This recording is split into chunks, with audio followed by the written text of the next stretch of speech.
excited to get started with today's webinar, Time and Attention Management. These skills play a role in just about every aspect of our life, whether academic, personal, or professional. And today, our presenters will help you identify the differences between time management and attention management, tips on managing them both, strategies for tackling life as a student, and how to apply these tips to everyday life. Today, we're joined by three of my colleagues from our very own training and development team, and they're going to share their own research and expertise in these topics. So I'm excited to introduce our presenters today. I'm joined by Jessica Rothheiser, Sarah Snyder, and Stephanie Close. So I will let them take it away. Thank you, Maxine. I want to welcome everyone to our session. We've put a lot of time, hopefully efficiently, into building this presentation just for you. And we're excited to have the opportunity to share what we've learned. This session is part of our 4-part student success series for the fall. We had one last month on artificial intelligence and academic integrity.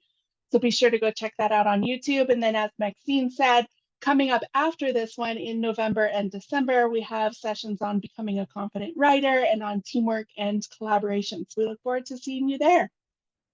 For this particular session, we're going to be touching on these topics: the familiar concepts of time management and multitasking, the potentially new concept of attention management, why and how to avoid procrastination, how to use your state of mind to your advantage, and how to control your environment, effective strategies and routines you can utilize in helping you set priorities, and the ever-present importance of taking care of yourself and balancing the demands on your time. So let's jump in.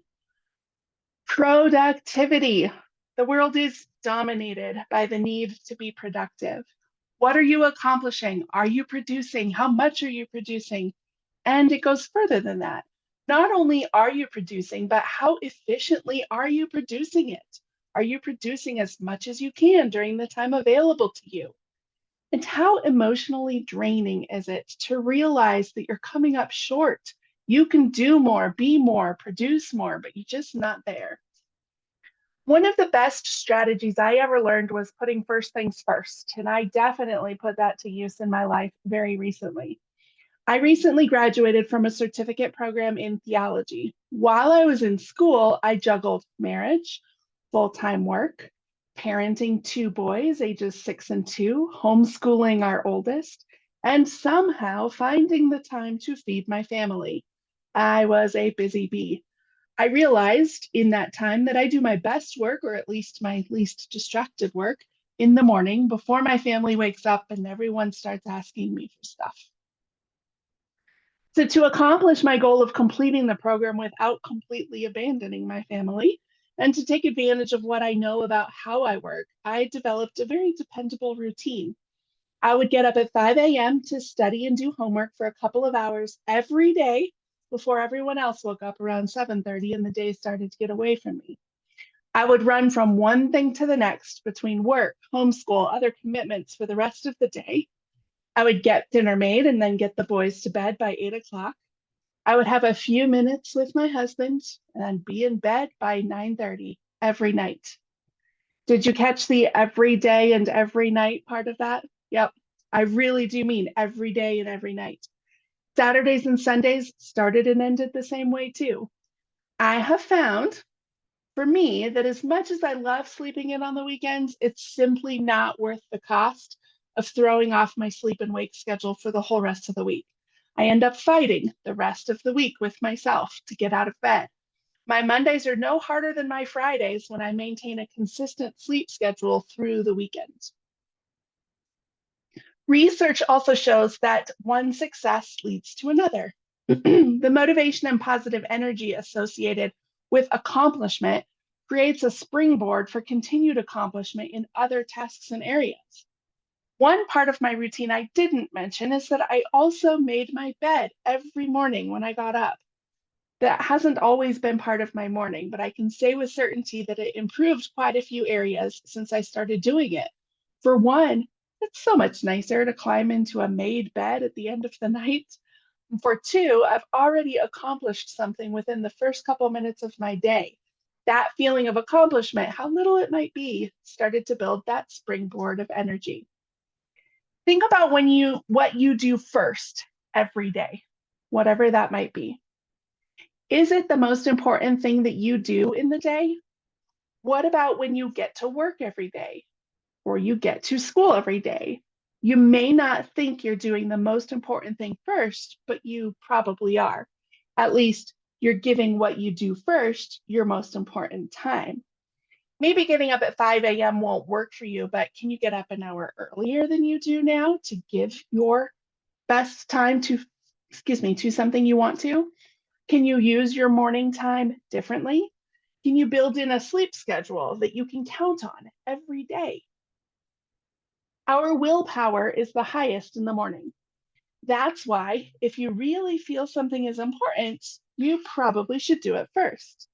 This means work tasks, school tasks, exercise. Now, some of you are probably saying, no way, I'm terrible in the morning. That's okay, I get it. Believe it or not, I'm not a morning person either. School and even work have been a season of necessity for getting up early. But good news, night owls are still successful. So if you are a night owl, make sure you know your strengths and weaknesses and give yourself time and space to do what's important. This is where your habits and discipline get to shine. You can still create space for your schoolwork, but you need to be much more disciplined because other commitments and distractions will more easily creep in and steal your time in the evening than they will in the morning. So if you say you're going to study between 7 and 9 every night, you're going to have to stick with it. Remember, one success leads to another. It can also be true that one flop leads to another because it sets you behind. If you're working and going to school, you have to be disciplined and very scheduled. This means that homework is done at a certain time. You eat dinner at a certain time. You go to bed at a certain time. If you don't have a routine yet, you might think about building one that can ensure that you make time for all of the things that you need to make time for. And consistency is key as it helps to reinforce for you and for those around you what you are committed to. Before we introduce the idea of attention management, let's talk about why time management may not be the whole answer to our productivity woes. What's tricky with time management as a productivity tool? Well, the whole concept of time management assumes that we have some control over time. I don't know about you, but regardless of how I might change the clock, the time is still the same. Time management also encourages you to set a specific time of the day to work on a specific task. For schoolwork, you may set that time a week ahead, and that's great. But what if your energy level isn't where it needs to be when that time comes? Well, time management says do it anyway. Your willpower and self control diminish with every decision that you make throughout a day. With time management, we set a specific time to start a specific task. I'm going to work on my English paper at 2 o'clock this afternoon. But when I made that decision, I failed to take into account how mentally drained I was going to be by 2 o'clock this afternoon. Time management is very unforgiving when you have variable energy throughout a day. So maybe time management isn't the answer, but you might be wondering about multitasking. Think about the following scenario. You're working on a project for class. You spend 5 minutes working on it before you get distracted by your phone. You jump over to your phone for 5 minutes and you suddenly remember, oh, right, I was working on this project, and you jump back. After another 5 minutes, you're back on your phone. You just can't help yourself. This can go on and on. Did you know that it takes an average of 14 minutes to get back to focusing on one task after having been distracted by another? If you're switching every 5 minutes, are you ever reaching a state of focus? Well, multitasking actually impedes productivity and slows you down. What? I'm doing two things at once. How can this make me slower? Well, bear with me here. Going back to our scenario, I've reached the end of an hour that was supposed to be spent working on that project. What have I accomplished toward my desired result for that hour? Well, probably not much. Maybe 30 minutes of that hour was actually spent working on the project if I'm lucky, but it was clearly a distracted 30 minutes. Can I even call that a productive hour?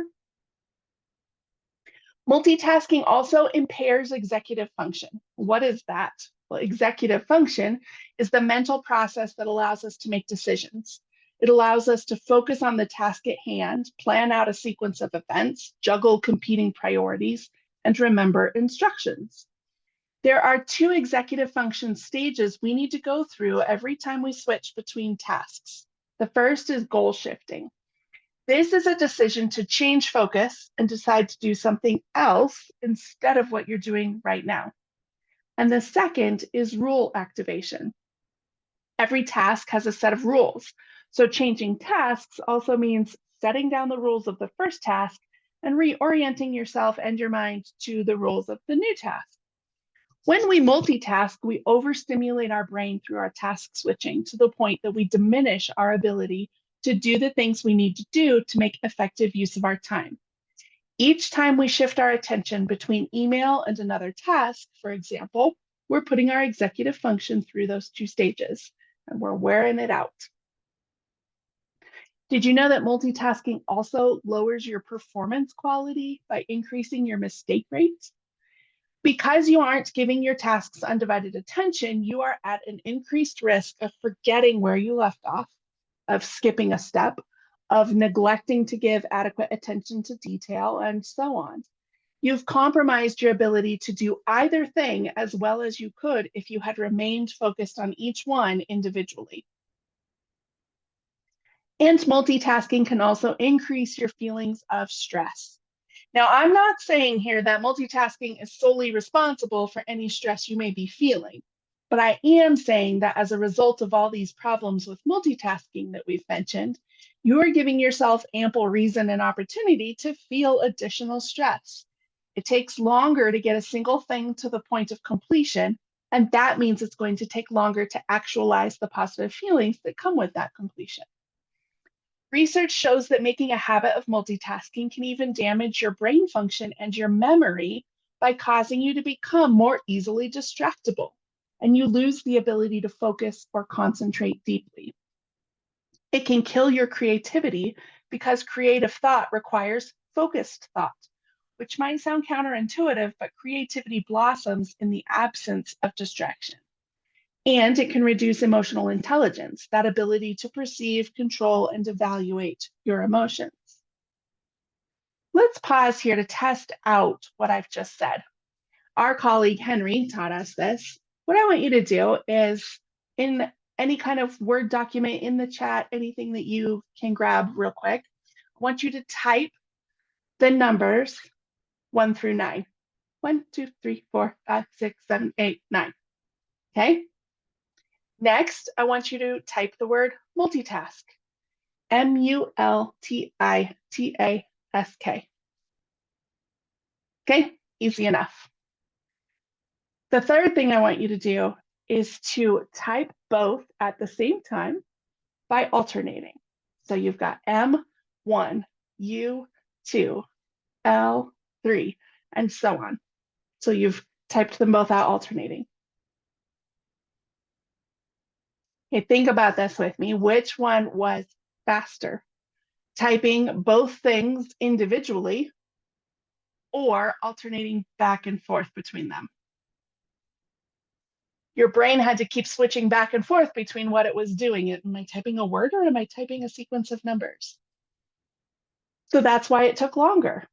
If time management isn't the answer and multitasking isn't the answer, is there another option that will help you get more out of your time?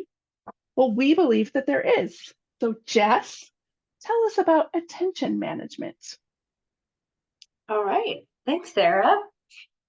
So, psychologist Adam Grant defines attention management as the art of focusing on getting things done for the right reasons, in the right places, and at the right moments. The goal of attention management is to keep people focused on important and relevant tasks while avoiding distractions in order to maximize productivity over time. It takes into account the human factor and the individuality of both the person and the task. So let's take a closer look at the pros of attention management. So attention management actually empowers your productivity by doing a few things for you. We just explored one of the primary flaws of time management, the illusion that we have control over time. And if any of you have figured out the secret that allows more than 24 hours in a day, please share that with the rest of us. I'm sure we could all use that extra time. But until one of us figures that out, let's focus on what we can control, which is our attention. At any given moment, we have the ability to control what we pay attention to. Attention management also allows us to be more proactive rather than reactive. Choosing to manage our attention minimizes the effect of outside influences deciding for us when and what we focus on. Instead of living a life reacting to and being distracted by all of the things happening around us, we can live a life of choice and intentionality with our attention and focus. And last, attention management focuses on marrying task completion with your motivation and energy. Your motivation to do different tasks is going to change throughout the day. Sarah already talked about being a morning person or a night owl. Whatever you are, use that to your advantage and work to pair up your tasks with your energy in the most effective way. So, tip for you is actually to save your more intensive or dreaded tasks for when your motivation and energy are high. This might sound counterintuitive. Shouldn't I do the things that I love when my energy is high? I think most of us are really, we get excited about something, we have high energy, and we're like, oh, let's do that thing that I love. But actually, we should do the opposite, because those tasks that you love come with their own energy level as a result of the fact that you enjoy them. And that helps you kind of carry through the task. For example, the assignments for classes that you love would fit in this category. Maybe you're really interested in what you're learning about in biology right now and not so much in history. You have to kind of take that enjoyment factor into account. You don't need a lot of energy to complete an easy task. So if you knock it out while your energy and motivation are lower, that's a good pairing of energy and task type. Now, this might have your mind moving to the idea of just putting things off until later, things you don't like as much, easier tasks maybe. So let's talk a little bit about procrastination. Now, we can make excuses for having low energy and needing to do other things, but we still have to address the fact that we all have due dates. As humans, we have a tendency to put off things we don't feel like doing. And procrastination is generally a huge issue, probably the biggest issue that students face. And actually, 80 to 95% of college students say that they engage in procrastination. 75% would go as far as considering themselves procrastinators. 50% of students say that they procrastinate consistently and problematically. And in general, all of these students that would label themselves procrastinators don't see that as one of their strengths. So if you procrastinate, you're definitely not alone. So what can we do about it? Why do we procrastinate to begin with? Well, procrastination actually stems from our inability to manage our negative moods around a task. You may feel boredom, anxiety, insecurity, frustration, resentment, or self-doubt. And these are all very difficult emotions to manage. Thus, we procrastinate to avoid these negative feelings around the task. If every time we start working on a task, we feel these negative emotions, then our brains just start telling us, it's better not to work on that task. We'll feel better and happier if we just worry about it later. In the end, our drive to delay becomes stronger than our drive to act.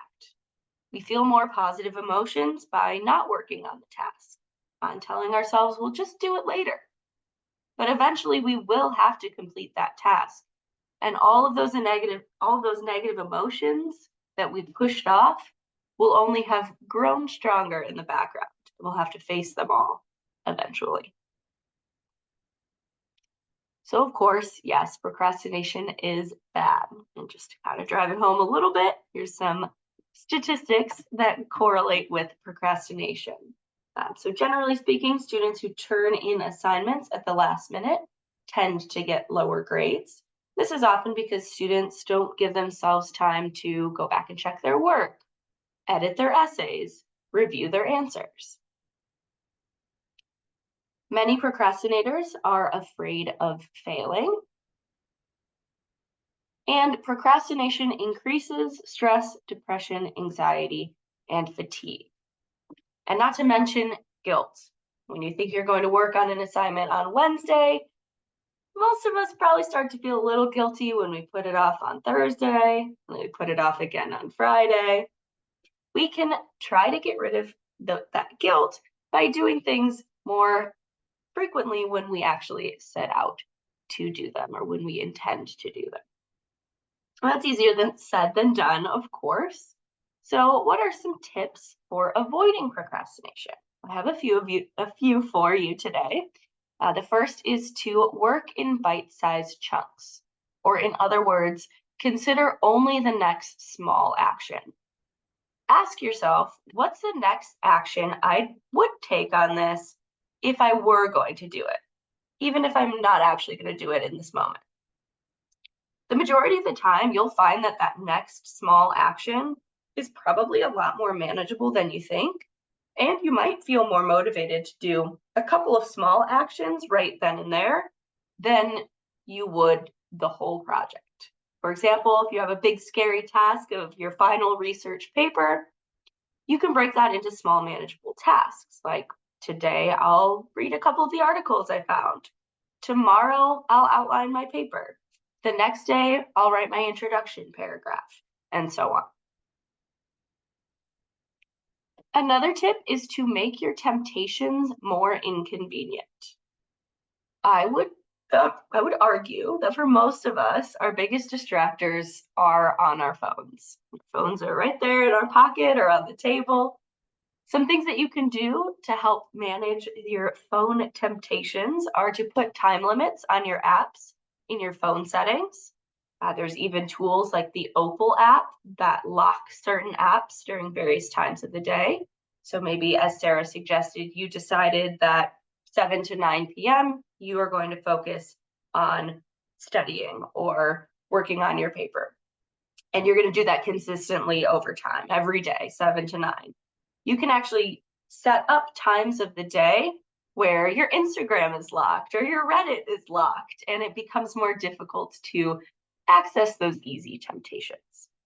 Other simple things you could do: put your phone on do not disturb or even airplane mode, or simply turn it off or put it in another room.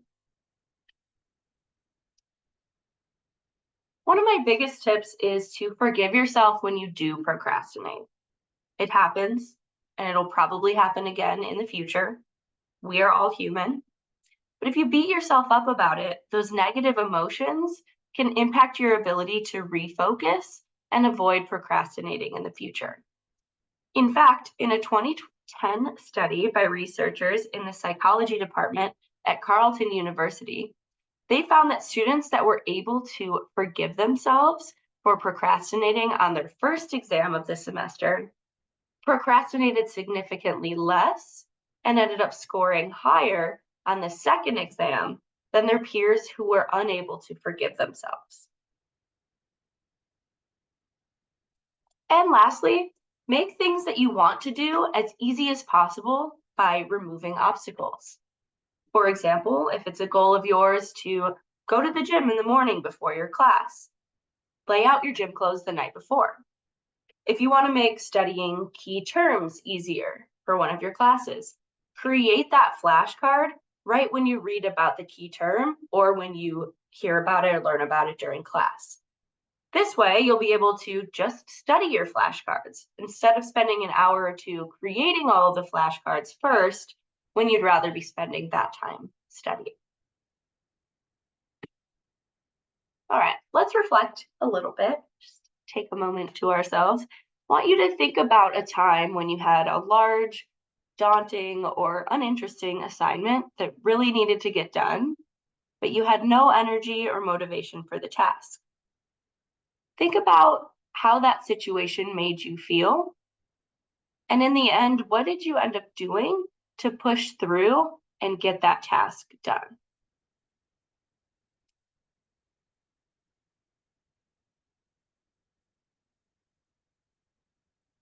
Hopefully you have a time in your mind. This has definitely happened to me more times than I can count. And what I do to kind of help myself push through and get a task done is to take a little break, which actually, sounds counterintuitive. But if I just sit in my chair in front of my computer and just really keep trying to get that task done, it usually doesn't happen for me. So I take a little break by going for a walk and getting some fresh air, maybe listening to some music. And then I come back to the task and I take a look at it and I say, this is overwhelming me in this moment. Can I break it up a little bit? Is there any part of this that I can do productively right now that doesn't require too much energy or attention, since I'm clearly struggling with that in that moment? Giving yourself a little bit of grace is awesome, but it also requires not too much procrastination, right? Because if we wait till the last minute to do a task, then we don't have the luxury of giving ourselves time for a little bit of a break.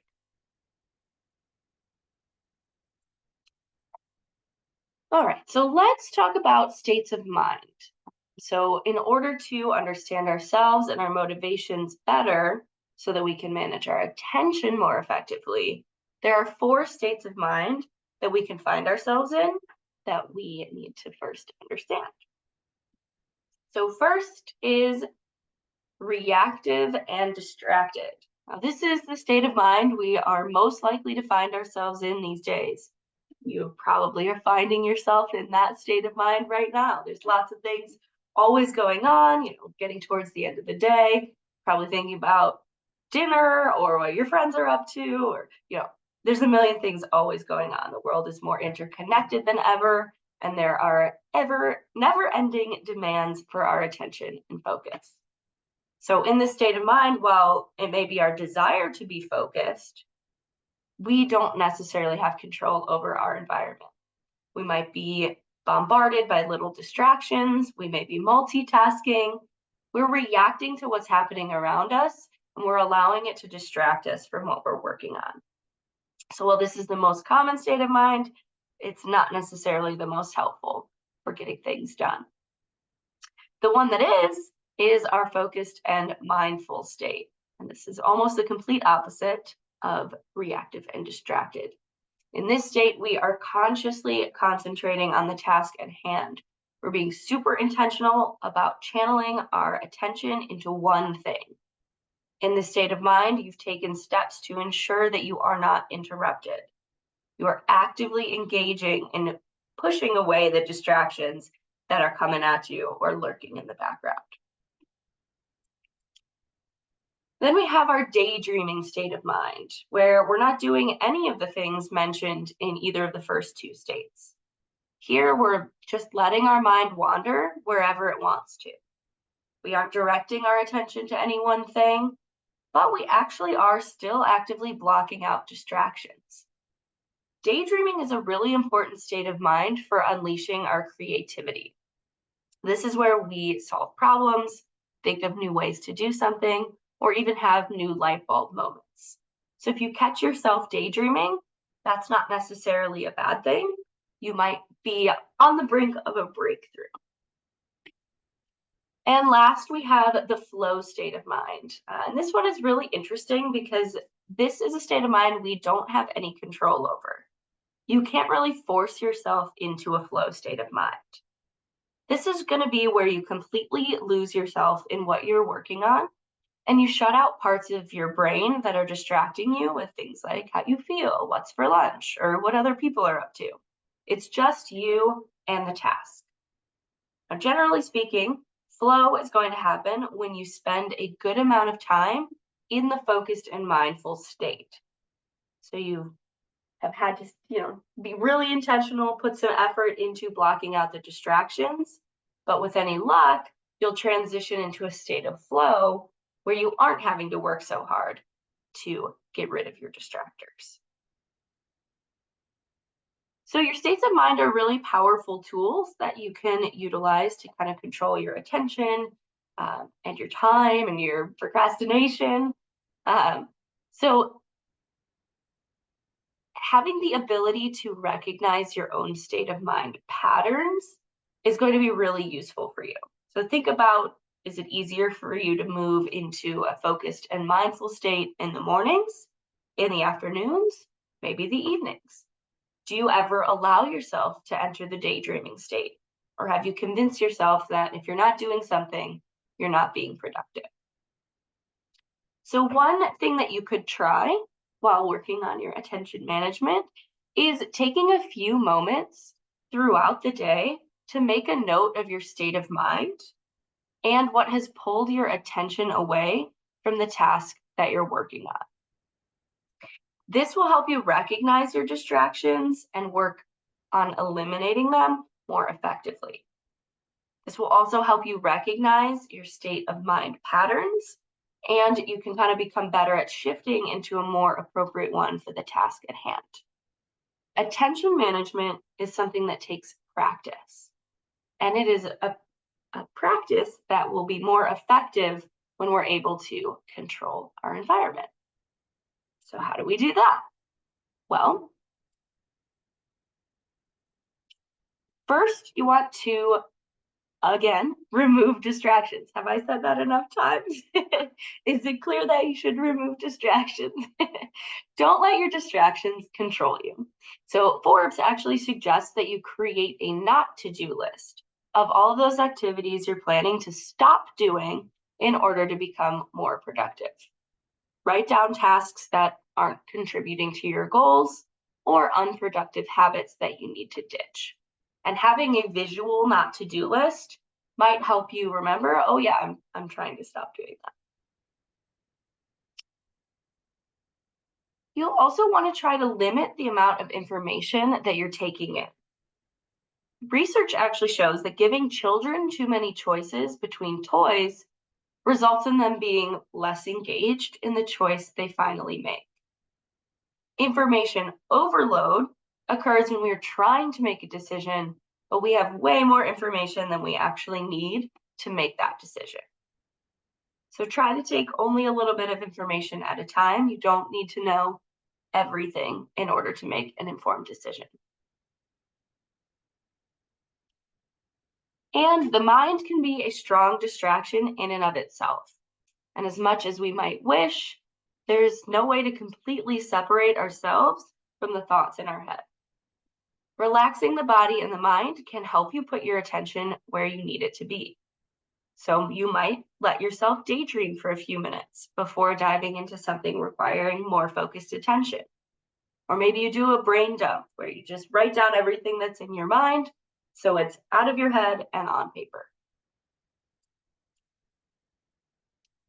Another tip is to focus only on one thing at a time. Try giving your complete attention to one thing for at least 20 minutes before switching tasks. And as you start to get used to that 20 minutes, try increasing it to 30 minutes. Be intentional with your time by batch tasking. What does that mean? That means doing a bunch of the same small tasks all at once. For example, instead of doing 1 or 2 emails at a time throughout the day, set aside blocks of time to manage your email, to go through your inbox, to respond to what you need to. And lastly, make sure that you're taking breaks and rewarding yourself. You can give yourself some time after reaching a mini milestone, but also make sure that you set a timer and get back to it when that timer is up. Without limiting the rewards you're giving yourself, then all you're doing is intentionally introducing another distraction. So we've learned a lot about attention management, states of mind, controlling your environment. I'm going to turn it over now to Stephanie, who's going to take us through some more practical application. How do we apply all of this to our life as a student? Thanks, Jess. Life is a balancing act, and effective task prioritization can make all the difference.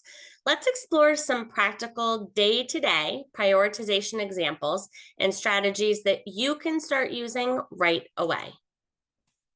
Most days, you probably find yourself juggling multiple tasks, feeling swamped, and not knowing where to even get started. Prioritization is the action of deciding the importance or urgency of different things. It's a powerful skill that will help you take control of your workload and optimize your productivity. By breaking your workload into manageable chunks and setting priorities, it can help you break the cycle of those missed deadlines, last-minute rushes, and procrastination. Prioritization is a skill you can work on developing over time. And we encourage you to try some of the strategies we're going to talk about next and see which ones might work best for you. First things first, you need to get all those to-dos out of your head. You can start by doing a brain dump. Just grab a pencil and a piece of paper or start typing away a list on your laptop or phone. Just keep going and get everything that you can think of written down. Once you have everything written down, sort your to-dos based on the following. First, what are your daily tasks? These are your day-to-day responsibilities, such as classwork, homework, and extracurricular activities like sports or clubs. Then, what are your weekly tasks? These consist of action items related to deadlines or projects that may be more week-based. And then you have your monthly tasks or monthly plus that even goes beyond that month. And these are tasks related to longer-term projects and goals. So much of how to prioritize tasks revolves around knowing what's actually on your plate for that day, week, and month ahead. And this brain dump sorting can be a great first step. One great way to organize and manage your tasks is to create and maintain a schedule. This is the ultimate way to stay on track and improve your performance. It can help you anticipate hectic days, block time off for focused work, and set daily reminders to stay on top of your tasks. So you can use a paper calendar or use an app and go electric, but it's great to take time to make a schedule for yourself. So maybe you don't even know where to begin with scheduling. You can take that brain dump activity that we just talked about and start plugging those daily, weekly, and monthly tasks into a schedule or calendar. Start with scheduling your most important tasks in advance based on their priority with due dates, and then go through the rest of your brain dump categories and plug them into where they fit in your schedule. You can also create a plan for tomorrow. Before your day ends, create a plan for the next day and allocate enough time to focus on each task that needs to be done. Knowing what the plan is for the next day can help you close up your work and be done for the night, not leaving you worried or stressed about what tomorrow will bring. And most importantly, don't forget to build in a little extra breathing room. Plan some me time to de-stress. Go for a walk, get some fresh air, listen to music, or hang out with some friends. Whatever you need for that mental and physical break. As you go through and make that plan, you want to be strategic in your thinking. Take a few minutes and be mindful about how you function at varying times of the day. What does that look like in your week? Make your schedule based on that information.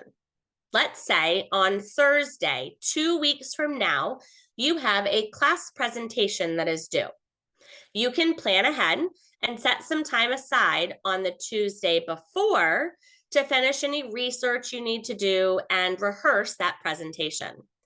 Build in your study time, short-term homework assignments, and break time around your classes, obligations, and weekend plans. Keep in mind that not all tasks are created equal. By taking some time to distinguish your tasks by to distinguish your tasks by their urgency and importance, it helps prioritize your plan. So this is where color coding your tasks on a calendar can really come in handy. Start with your high priority tasks and give them a color that feels like it'll stand out on your calendar. Then you can give your weekly and monthly tasks their own color as well. You can even plug in your personal extra things that may not be a high priority, but you definitely want to set time aside for them and not forget about them. By taking time to color code your schedule or calendar, it can help you visually see your day, week, and month ahead. Many of us have trouble figuring out which tasks out of the many we have are the highest priority, or what order of importance the tasks should really even go in. If this is something you struggle with or need ideas on where to start, we have a few great suggestions for you. First, you can eat the frog. Please don't really eat a frog, of course, but this means tackling the most challenging and time-consuming task first. This task most likely would be a high priority task. If you are following the color coding method, you could make these tasks red on your calendar for urgency. Another strategy from an article on themuse.com suggests breaking down every task into small steps, then scheduling everything by starting from the end of the day and working backward.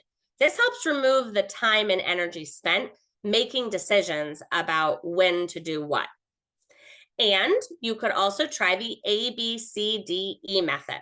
With this method, you assign alphabetical priority levels to your tasks. So A would be top priority, B high priority, C medium priority, D low, and E no priority. And I'm sure you've already thought of it, but yep, you can assign each of these letters a specific color on your calendar. When you have a visual of the day, week, or month ahead, you can easily see what needs to be done and then manage your time effectively. Relying on good habits and routines is very important when it comes to time and attention management. It is so much easier to stay on course when all you have to do is look at your list or your calendar and complete what is right there, already decided for you. But having a daily routine is an important step. You want to establish your routine and honor it as best you can every day. Put it in your calendar. Have a set time that you'll go to sleep, when you'll wake up, if you do your shower in the morning or at night, when you exercise or have social time. You want to establish those non-negotiables and honor them throughout your plan. The more you honor those routines, the more you will have a plan that works for you. It's also helpful to think about where you might be able to maximize some of your time. For example, maybe you have a really busy week ahead and you have no time to get your laundry done. Is there a laundromat or laundry service that you could drop your clothes off and pick them up later? It may cost a little more, but you can maximize your time by doing that on a super busy week. Busy weeks happen, but thinking of ways to maximize your time can help you adjust and keep those priorities in check.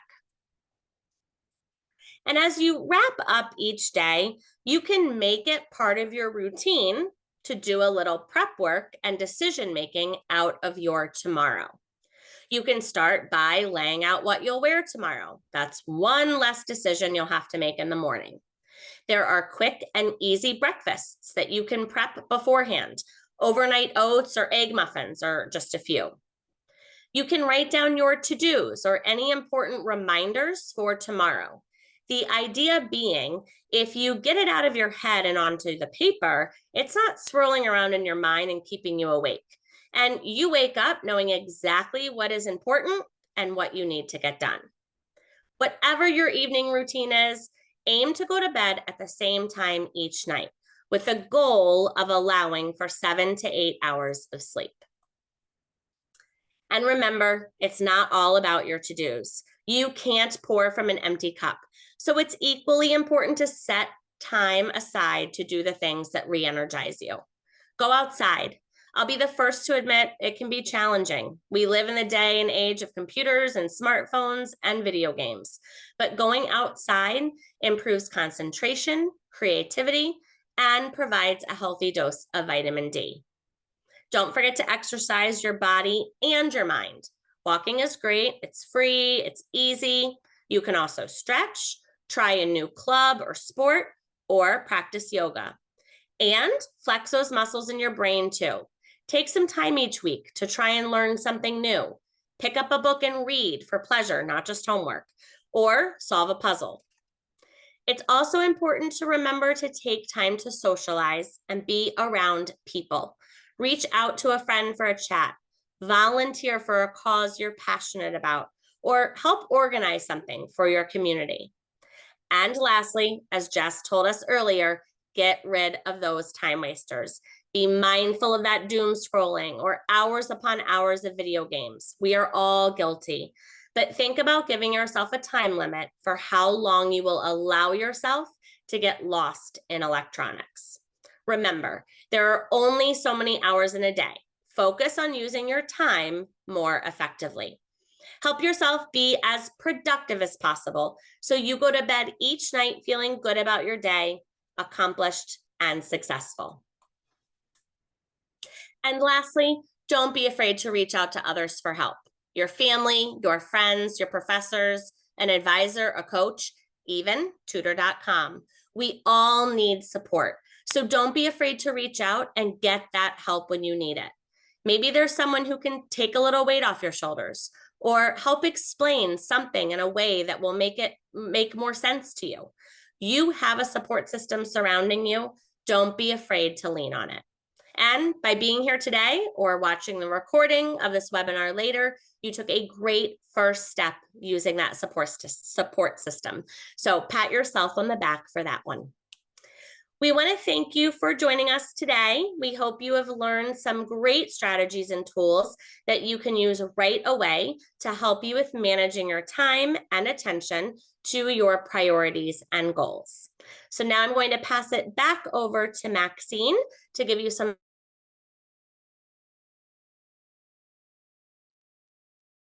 All right, thank you so much. So yeah, right before we get to some questions, I did just want to go over some things. As you can see, we do have some webinars coming up in the next couple of months. Next month, we will be talking about becoming a confident writer. And then in December, we'll be talking about teamwork and collaboration just in time for those kind of final presentations that you might have going on. Additionally, we also have social media pages that you can follow on Facebook, Instagram. You can subscribe to our YouTube channel. All of these recordings are put on our YouTube channel. And if you follow our socials, you'll be able to see when we're going to be doing other events like this in the future. So you can kind of keep track of all of that easily. We also have a brand new webinars page. If you go to tutor.com/webinars, that will bring you to our new webinar hub where you'll be able to access all of our upcoming sessions as well as a list of all of our previous sessions that we've done across all the different series that we have, whether that's student success, college readiness and management, and even some of our career focused webinars. And with that, we can go ahead and get to some questions. So the first question was a very simple one, something I kind of talked about at the very top. You will be getting a recording of this session as well as a PowerPoint presentation. So you'll be able to kind of watch everything and re-listen to all of the wonderful tips that my colleagues shared, as well as kind of go through all the different slides and seeing all the different resources that we've kind of put together for you. And then somebody just asked, can you please repeat the link for the webinars? It's not on the slide. Yeah, so if you go to tutor.com/webinars, and I'll add that into the chat before we kind of sign off for today, and that will be included in that follow-up email. You'll be brought to our webinar hub, and that's where, again, we have links to all of our previous webinars that we've done. All right. So we do have some time for some questions. So if you have any of those, feel free to drop that into the question box.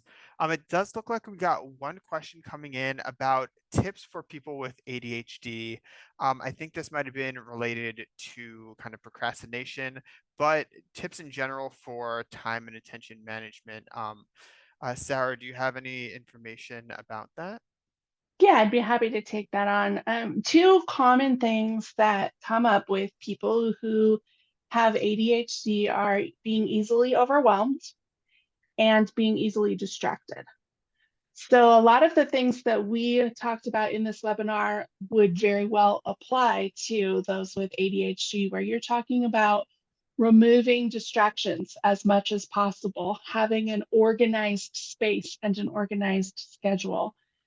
As much as you can make things predictable, not just what's going to happen when, but what is my space going to look like when I'm working, and making it low in the distraction zone, then the better you're going to be able to focus.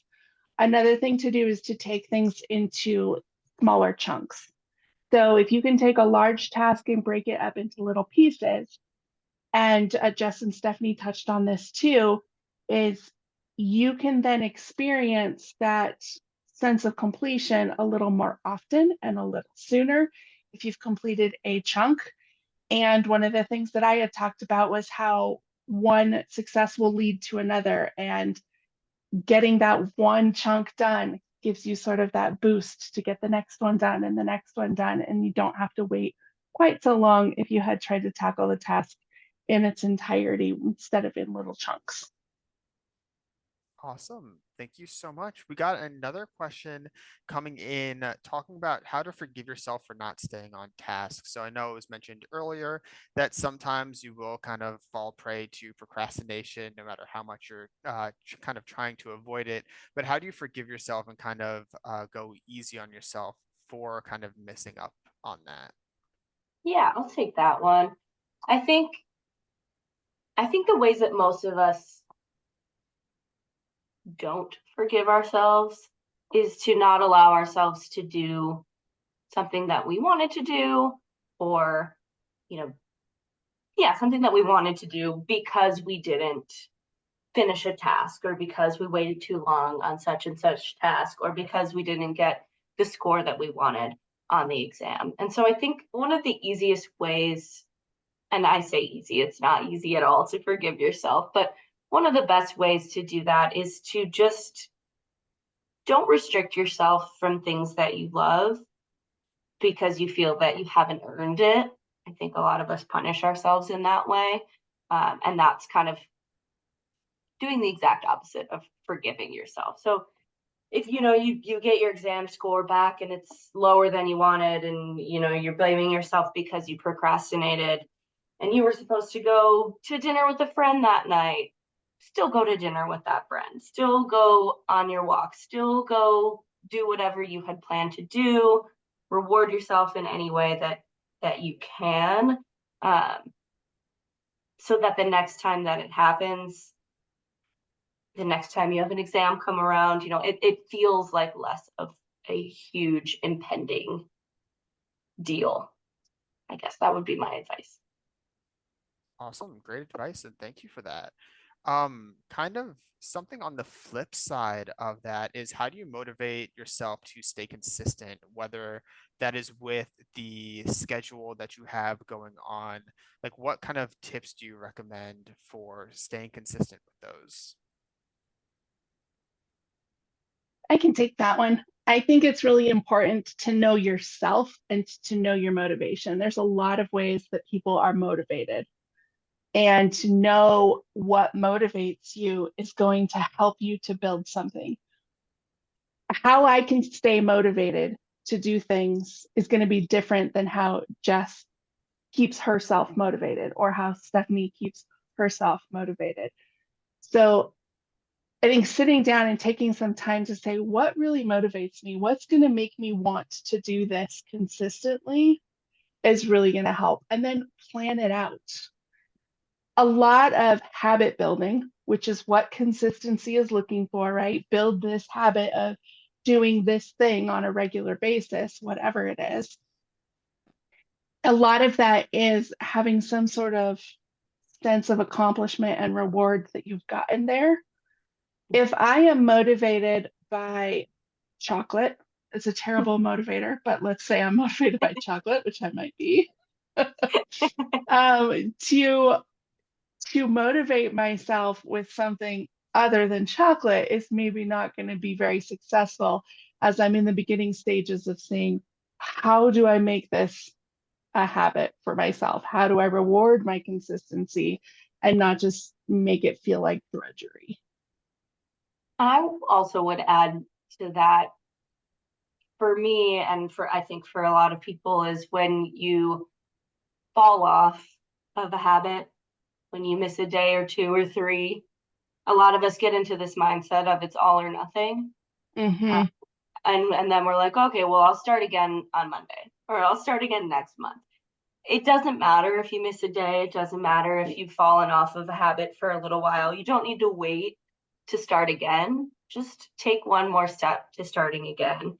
And I think even with that too, like, I'm going to give you an example from this morning. I've been trying to be better about going to the gym, and I really, really, really did not want to go. And so for myself, I was like, oh, I know I need to build this habit. I can't wrap my mind around this big task of going to the gym and completing the workout. So in my mind, I was like, just put on your gym clothes. I put on my gym clothes. And then my next step was just go outside. And go outside. And I won't lie to you, I got to my front stoop and I was like 2 seconds away from going back inside and not going. But then I told myself, I'm already outside. Just take the next step, just walk over to the gym. And so I think sometimes it's just pushing yourself to do one little piece of a task. You might find that you'll just kind of flow into the next pieces, and that will help you stay a little bit more consistent. All is not lost because you didn't go to the gym one day, right? Yeah, And every day is a brand new day. It exactly. doesn't matter that I failed yesterday. I can succeed today and get started back on the right foot. All right, awesome. Thank you so much for kind of answering these questions, providing your own perspectives and even some of the experiences and personal examples that you've run into. It does look like we're just about up to time. So again, I just wanted to remind everybody, thank you so much for joining today. I hope we see you at some of our upcoming webinars. Again, you will be getting a recording, so feel free to always reference that in the future if you have any questions or if you just want to go over some of the content that we talked about today. And you will also get this PowerPoint presentation for you to review as well. So again, thank you so much and have a wonderful rest of the day.